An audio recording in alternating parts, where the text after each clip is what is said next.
ngiyayithanda leyo ukuthi eyintanjeni ngiyophinde ngisikhuluma isingisi ukuthi ama cables but seyintanjeni njengamanje ukhona unhlanhla wakwangwenya 21 minutes past 6 o'clock ikona lo msakazo kanti ke sithembisile ukuthi sokhuluma noBalu noma ubalungile noma ubalusi noma ubaluse kodwa ke sizozwa kahle ngaye ngiyase ngiyathanda nje ukubiza abantu ngamagama futhi abanikezwe wona emakhaya i-topic namhlanje ngiyayithanda kakhulu it's Jesus the Son of God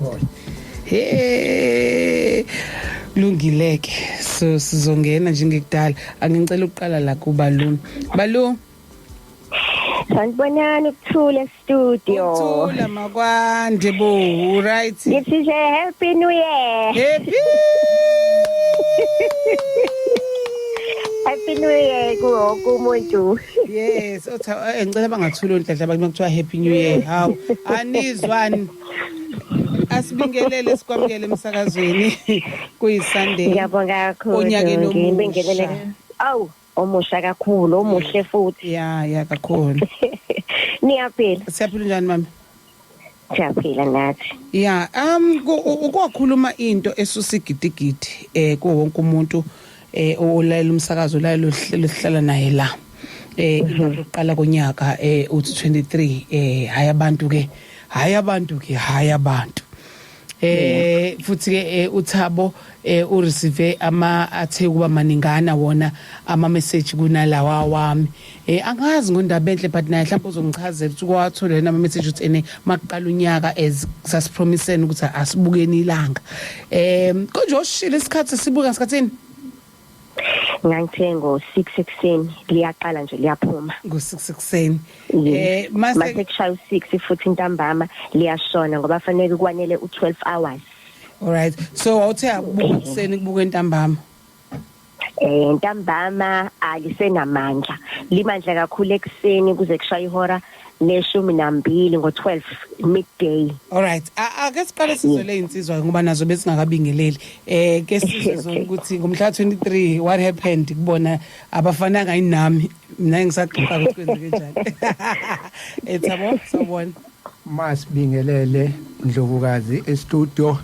ngibingelele kwesokunene nekwesokhohlo sami awu hlele nengwenya unhlanhla umfoka ngwenya noTimbani phinde ngibingelele kumnaleli nanda 88.4 FM mhla 23 happy new year besikhona impela nami ngalibona ilanga bakuthola dance nami ngalibona dance akumina ke ngedwa ngafonelwa insizwe ekseni ngabo 6 impela ithi isemsebenzini kaMlungu ithi ekuphuma wonke umuntu la ungaphandle ubuka ilanga ledatha bathi balibuka ilanga abanye sebefonela ngisho emakhaya impela kuthiwa hey ingane ibuka ilanga so kodwa kumina ngedwa hayi bakhona nabanye abalaleli ngiyathemba bazosenda ama voice note basho ukuthi bona babonani bese kuba umaya ngiyakhuluma naye eKthangi noma izola ngisazi eKthangi noma izola uthi yena indaba yaqala ebusuku ekhonjiswa umlungu esibhakabhakeni ebusuku uthi indaba yaqala ebusuku maya ngcono kuba sithumele ne voice note yalento ayisho bezosho ukuthi kwenzakalani kodwa waphuma sifunde phela hayi uthi wakhishwa umlungu emsebenzini umaya ebusuku wathi akabuke lapha ama UFO esibhakabhakeni yini ama UFO unidentified flying objects okay uthi ayandiza lapha nenyanga kanjani mawubheka eMpumalanga uthi ke umaya ke wayibuka lento wasiyamchazela umlungu uthi hayi phela kufanele ubone lezi zinto ezibona lapha emkhathini ngoba uNew Year uthi wase umlungu ezama ukumlandela ngalento wathi umaya hayi uthi ngamthathi mina hayi awungiyeka uthi ungenza isilima ngoba mase ngiyembuza mina umaya ngithi mina indaba ungamchazela uthi hayi ungenza isilima ngoba the fact ukuthi ungibizile wathi angizobuka kuchaza ukuthi ubazi ukuthi there is something ezokwenzeka ebusuku usefuna ukusesha mina ukuthi mina ngazi kangakanani nalento ukuthi ngamshiya kanjani alright dimbani all right dimani kula kwasezulwini ukuthula kwasezulwini cha mina ngavu so uphela khumalo uphel wangivusa ngangekho right kahle ngoba kwakade nginyuka iBP ebusuku so ngivuka ngimazombe so what I did ngaphumela eminyango ngalibuka ngenhlanhla ngalithola lisanda kuphuma ngoba mase uqaphela isinto enzeke kusini la kudelay kancane akazi abantu bakunaka lo la delay ngempela in the usual orbit but yena seliphumileke lisathambeme lithambeme then ngalibuka ke nje impela spend about 3 minutes ngilibuke ngqo so what was amazing lalenze njengathi inkostina yes okay. So umuntu ngiyazi ukuthi umuntu owayeqala ukubona leya phenomenon wezothi hayi illusion. No, it was not an illusion. Kwakushifta kwamalokhozi, ukushifta kwama planets. Yes, ukushifta kwama planets. Kodwa manje shifta each and every planet is emitting energy. Futhi ikhiphi energy. Yeah. Okay. Yeah. All right, Balu. Hayibo usebalunga ngitshela ukuthi ene akasekho sesikhulume kangaka ngoba phela ngifuna bese naye ecomment kulolu daba aselizwile nikhuluma ngimazi kusenyamalele waya ngakubalu but sizomthola manje ithi into ngifuna ukubuza khona ukuthi uma ubuka ilanga sibuza nani ngobuka ilanga ngalesikhathi kuthiwa sibuke ngaso na indlela le kwakuthiwa sibuke ngayo kuyenzeka yini ukuthi sibuke ngendlela ehlukene njengoba wena uthi kwalibona lidansa could it be lento esho ndabethu ukuthi lalithi kanje Thabo noma ngempela lalidansa omunye ngiyafisa ukuzwa kwena mlaleli ngicela ukukunikeza inamba ozoshayela kuyona noma usende Thabo manini bafethu kungixakazisa nansi number 0604650345 0604650345 ngiyacela nawe usende eyakho i-message okanye usende i-VM wenza ini lokho noma uvele nje uyabo so Balu angibingelele hello yebo sengibuyela tekungaqhamuka khona awu ma kungayibhadini kodwa ubazwile undaba enhle no Thabo izwile undaba enhle uzwile yebo ngizwe kahle futhi ngiyavumelana naye uThabo yena into esuke yenzeka ngoba yonke lento la sithathe ngokuthi i-Cartesian plane like it's a circle kwi-Cartesian plane inama corners ayi4 so into yenza ukuthi ilanga kube ngazuthi linokudansa okuphile angithi ngabalula ukuthi lisuka from umhla ka21 u22 23 lizongena lithi khaxa kwilento kwi-equator imaginary line because sengena i-spring equinox so ngaleso sikhathi umhlaba usukuthi position ngoba usuku kade rotate away from the sun sikade sine period yokusika now it is positioning itself to rotate towards the sun so ngaleso sikhathi nelanga nalo ngalenkathi kwenzeka lokho sibone ngathi ilanga sinelinyakazayo kanti cha umhlaba usukuthi positiona wona ukuthi ungene kwi-shift yesondo lesizini ye-spring ingakho kwenzeka lento okay yes bese kube ngazithi ilanga ilona elidansa kanti kahle kusuke kuwona umhlaba but uzobuke ngazuthi ilanga elidansa ngoba nalo lisuke lisipositiona lizoba 0 degrees kwi-equator bese liqala lithi 1 degree because i-spring njengoba siyisizini ewu3 months imonth ngayinye iphethe icycle so icycle kamvenqangi lesingene kuyona uAries ngenye indlela 23 September to 22 October so ilanga lapho umhlaba ezorotate uzorotate ilanga lize lisondele ngango 30 degrees to cover the entire cycle of umvenqangi uAries kuphela lephinde futhi lishift umhlaba ushifte futhi kulelo sondo lelo another 30 degrees selifoma bani u60 degrees kungena manje kuyasondela ukuthi kuzoshisa kakhulu manje kunaloko kuqalile yabona therefore mase kuphelele ilokhunja ispring equinox sonke saba u3 months ogcwele from u23 November to u22 December ila seyiphelele khona ke indaba yespring umhlaba usu rotate towards the sun kwaphelela u90 degrees ukuthi spring sonke sesiphelele umhlaba omuvayo la but ukumuva kwawo ngoba usuku sondela kwilanga kuba nokungazi ukuthi ilanga ilona elinyakazayo kahle ilanga li retrograde alinyakazi ama planets around the sun anyakazayo a retrograde ayo. Okay. Interesting. So therefore yes. So uma sesidlula lapho singena ku nephead oku cancer. Uya-add futhi omunye 30 degrees lapho. Bese kuba 120 kanjalo futhi u-add uLeo kule period ka January no February la lishisa khona kakhulu nize nikhale nithalifuna ilanga. Ila kuthiwa khona unto us the sun is born. The son of God is born. Unto us the son is given. Ilona ilowo kholwa yilo angabhubhi abe nokuphila okuphakathi uHeru. That is the Heru part. Okay. Yabona. Yeah. And therefore iyahamba iziyophela lapha ku gap kwi objectification ukuthi asibone lo mvenqango kade eyiveza ukuthi uyini kahle hle ufika lapha ku gap isivuno undasa. Yabona. So ilapho ke la kuphela khona amandla elanga. Therefore now umhlaba usiyaqala urotate kancane kancane away from the sun.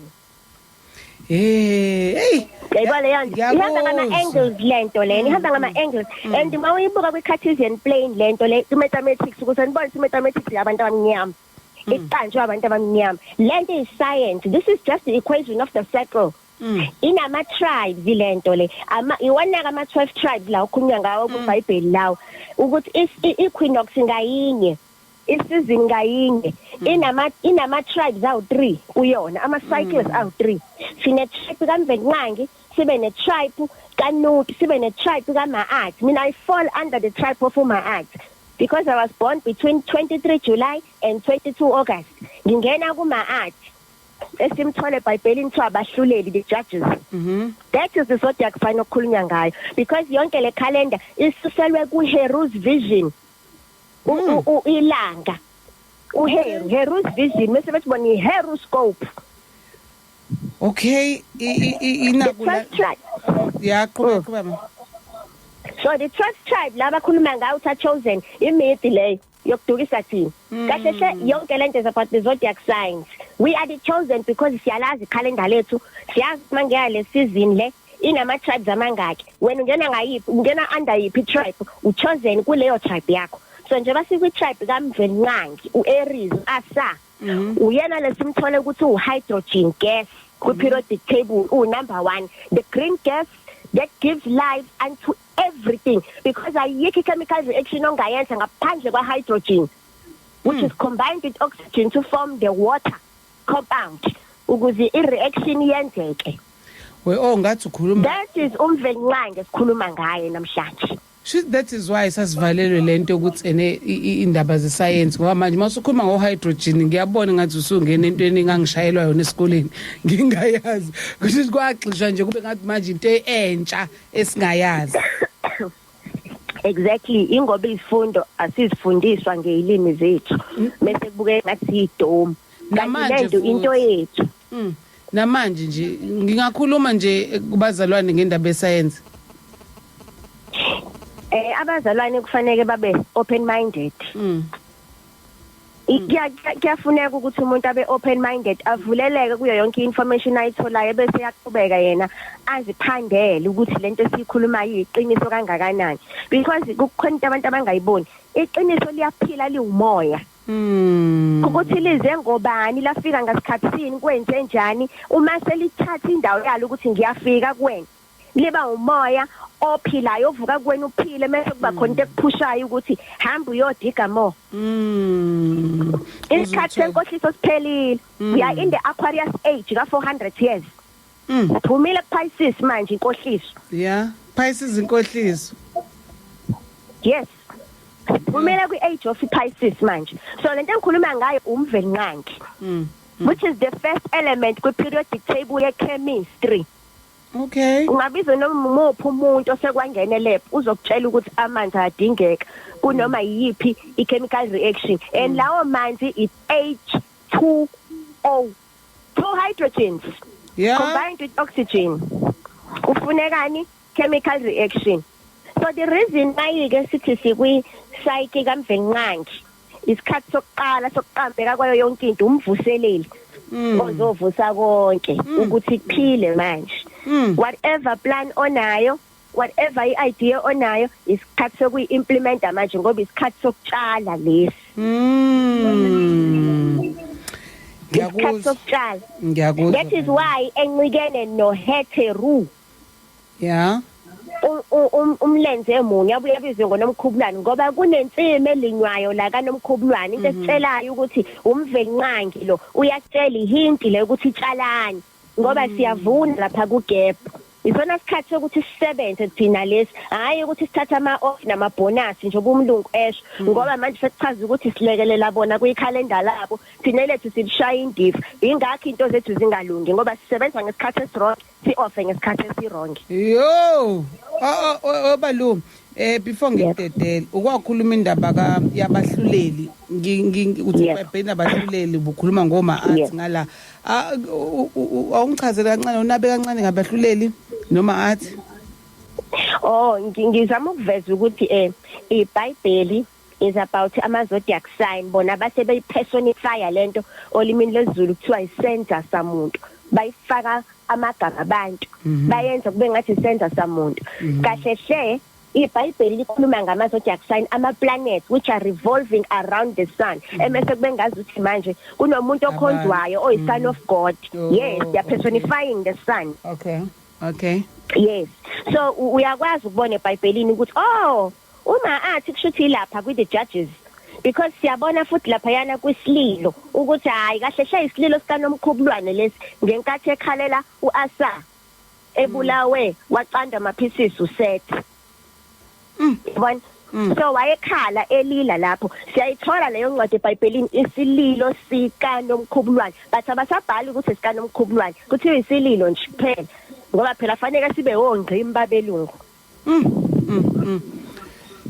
Okay, engathi ngizoyidinga le kama arts nabahluleli because the way esifunda ngakho iBhayibheli sisahluleko wayisho njalo ulidecoder ubabumbele ngathi uza nayo balu siyabonga kakhulu ukuthi siveze lento ukuthi ekudanseni kwalo beku shifter njengoba unabehle ibekile kuza umhlaba umuva so uma ulibone ngathi liyadansa usuyitholile incazelo and ke kulenyanga yokuqala kwikhalenda lethu ake ngibeke kanjani ngendlela ezizwakala ngayo inyanga ekuthiwa uvuseleli ungicorrect balungu ngifuna ukuyiphinda lento yakho ukuze ibe yenze sense umvuseleli inyanga kamveli umvuseleli umveli nqangi kuyavela now isikhathi sokusebenza lesi so asikwazi ukuthi nesithi hayi ngoba seko December ziyaburuka sikufanele ngabe siyatshala senza konke esikwazi ukudla